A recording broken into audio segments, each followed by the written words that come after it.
السلام عليكم ورحمة الله وبركاته.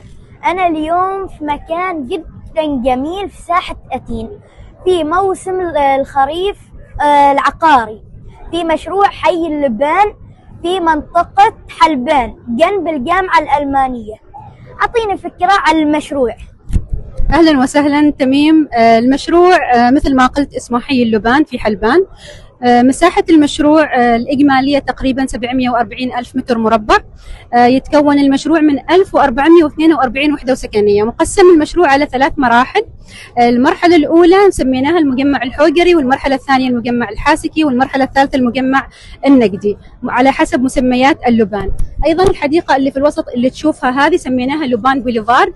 يتوسط الحي جامع يتسع لأكثر من 1000 مصلي. نحن الآن دشنا المبيعات في المرحلة الأولى.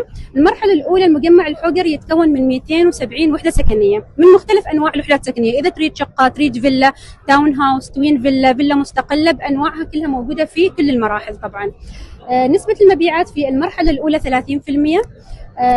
الحين نحن في مرحلة تمهيد الطرق، وإن شاء الله خلال هذا الشهر بتكون في مرحلة القواعد لأول الوحدات السكنية بإذن الله. أيضا الأسعار معانا تميم تبدأ من 28 ألف للشقق، والفيلل تبدأ معانا من 64 ألف ريال للمستحقين. المساحات تبدأ معانا من 120 للشقق، والفيلل تبدأ من 220. الاستثمار في المشروع، إذا أنت حاب تستثمر في المشروع في المنطقة التجارية هذه تشكل 25% من مساحة المشروع.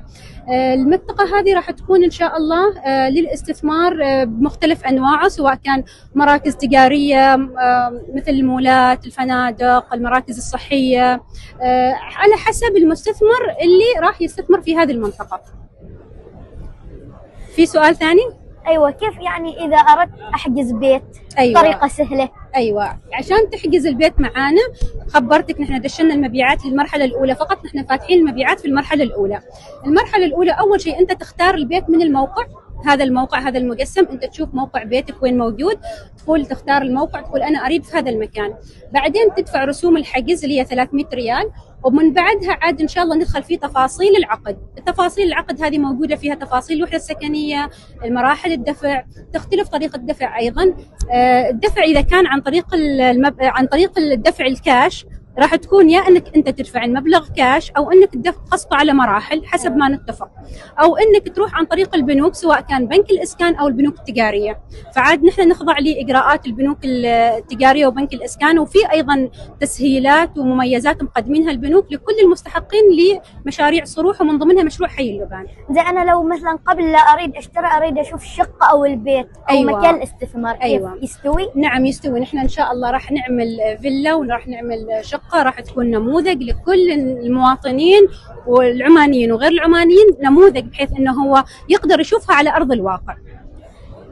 شوفوا يا متابعين، اللي ما يريد يروح المكان في مجسم سهل مثل ما تشوف هذا المجسم. تختار هنا طريق مكان السكن او اي مكان الاستثمار او الشقة، مسهلين لكم كل شيء. يعني في مجسم كامل يشرح لك حل طريقة مثل الاستئجار او الاستثمار. لا تنسوا كلكم تزوروا هذا المكان، والمنظمين ما يقصروا معكم ويشرحوا لكم.